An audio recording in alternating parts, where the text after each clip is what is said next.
here is the lead here are the lead riders. Well, I thought Alex Meanhorse would have gone to the front here and just pedalled away.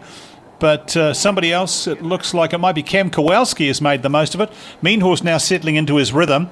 And James McCoy is looking for Meanhorse wheel, and Sam Horgan too. Looks like Gordon McCauley's gone. He's decided he's done his work for the day. So Cam Kowalski is away on his own, and Meanhorse is going up to his wheel.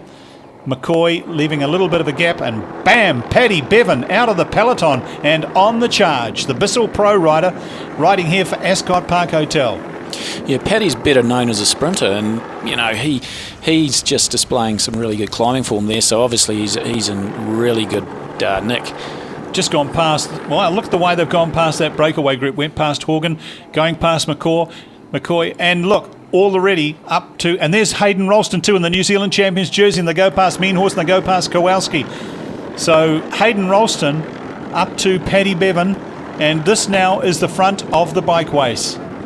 Yeah, Hayden's looking pretty comfortable here. He just got up there effortlessly, and as he hits the short descent, they'll hit another really steep pitch. Well, this next descent is really, really tough, and there's further back down the hill. And you can see the yellow jersey is starting to suffer. Now, this corner here by the War Memorial, the RSA War Memorial, and they'll go around the corner here, and it gets really, really steep. This is the hard part. And that looked like the green jersey of Chris Masick there. Yeah, it is. And Chris is giving it death as well. He has got a lot of good form. They used to have trees running along the side of the road here, John, and it used to be quite sheltered, so any wind, they'll cop it along there. Yeah, they've logged it over the last 12 months. So Masick, I didn't know he could climb like this. This is a great display from him. And we've got a group now of about 6, 7, 8 riders.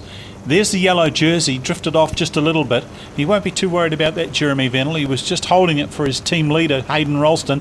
Ralston is in there. He's got the white and black jersey of the New Zealand Road Champion on his shoulders today, over the top of his Calder Stewart colours. But we've got Masick, and I can see that Slovenian rider in there as well. So Paddy Bevan, it's a great little group. When we get down onto ground level, we'll be able to identify them a little bit closer.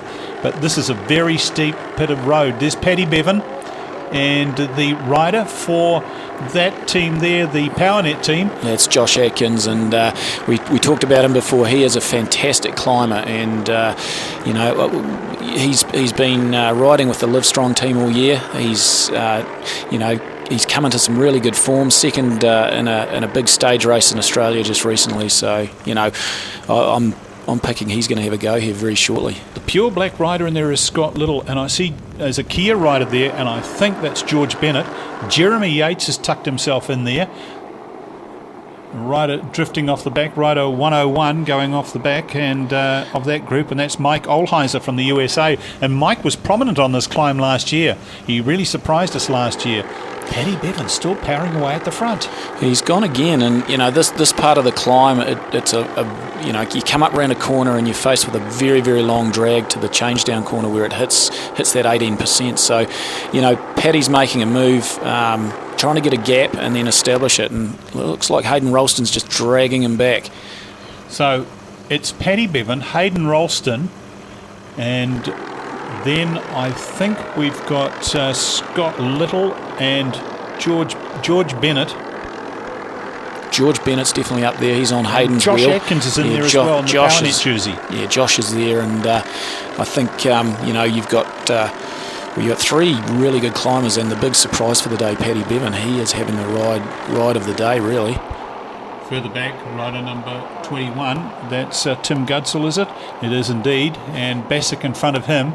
So they just tailed off this group that Ralston is with. So there's the front group, that's the Ralston group, and in that pink, white and red jersey and second wheel at the moment is the leader in the under-23 competition, and that's George Bennett.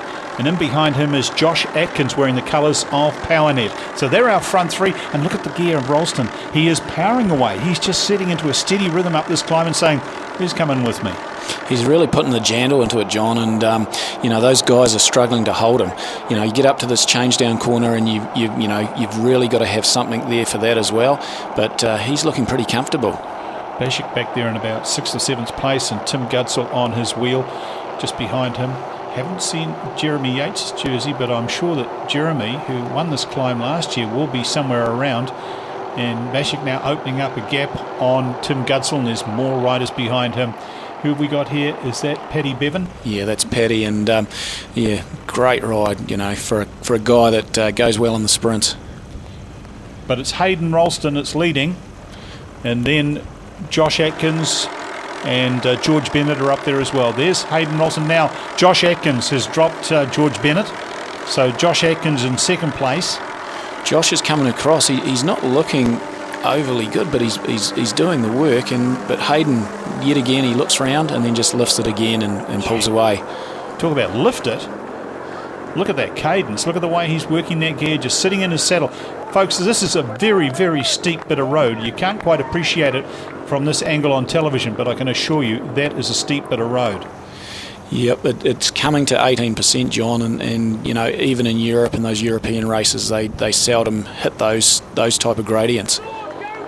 Ralston, he's moving away from Josh Atkins, opening up that gap, and it doesn't look like much here, but by the time they get to the top, which isn't that far away, it's less than a kilometre now, he's going to be opening up some big time margins. There we go, 500 metres to go, and look how he almost comes to a standstill, even Hayden Ralston. That's how steep it is. Well, you'll see guys walking up this part of the climb today, John. It happens every year. People don't really take it seriously, but it is one of the steeper climbs in New Zealand. And here we are, second place rider on the road, Josh Atkins from PowerNet. And as you were saying, he's had a very good season overseas. Yep, Live Strong team, that which is Lance Armstrong's feeder team, development squad, and it's great to see Josh, back again. He is a real talent for the future. And riding for the Tour sponsors team, and he's still close to Hayden Ralston. He's not going to give this one away because he knows that right behind him is Paddy Bevan, Scott Little, George Bennett, and Jeremy Yates has made an appearance there too. But Ralston senses the climb is near its summit, so he puts the hammer down one more time. He gets over that particularly steep bit, gets back in his saddle and sets up his rhythm one more time. He's only just got to come around that last corner and he's got the final stretch, so he's got it in the bag. But great work by Josh, and I hope Santa didn't prod him there on the way past. Hayden Ralston heading to the summit, heading to maybe the yellow jersey one more time here in the PowerNet Tour of Southland, wearing those colours of the New Zealand champion proudly and showing us why he is the best bike rider in New Zealand according to results. Hayden Ralston riding for the Calder Stewart team. He goes to the summit and he is going to win stage 2 of the PowerNet Tour of Southland.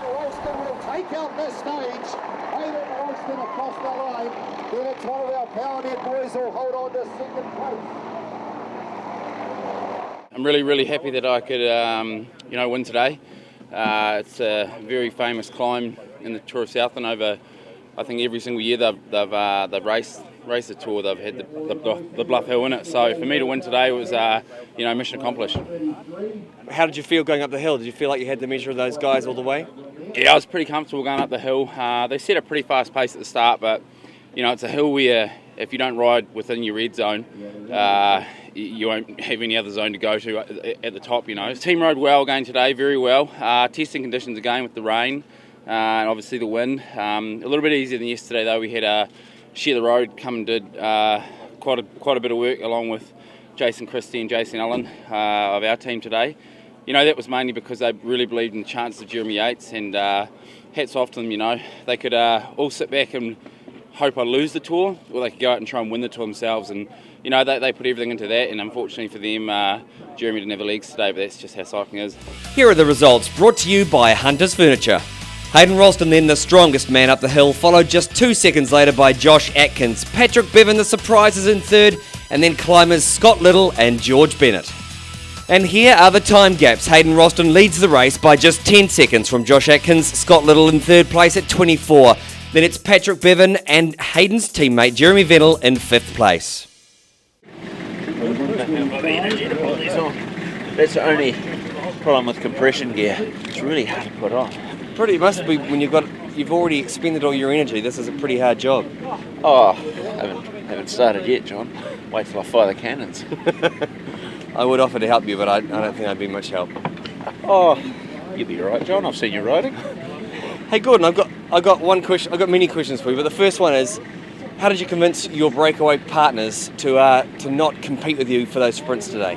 I'm pretty awesome. They couldn't do anything about it, John. No, seriously. I said I'd pull the longest, hardest turns on the front if they let me have the sprints. So, I was sort of pulling quite a lot longer than most of the guys most of the day. But, that's the price you pay. I wanted the green jersey, and so they were happy with the arrangement. People are saying it might be the most sprint points that anyone's ever won in a single day on the PowerNet Tour of Southland. Are you pretty much laying your cards on the table now, what you're up to for the rest of the tour? Yeah, I come down here looking for the green jersey or the king of the mountains. You don't necessarily need to be a great sprinter or climber to win either of them here. It's about the person who's prepared to just put it on the line, go out in front, and the penalty you pay is you get dropped late in the stage like I did up the hill today. But I can't compete with the Rossons of this world for the yellow jersey, so I'm chasing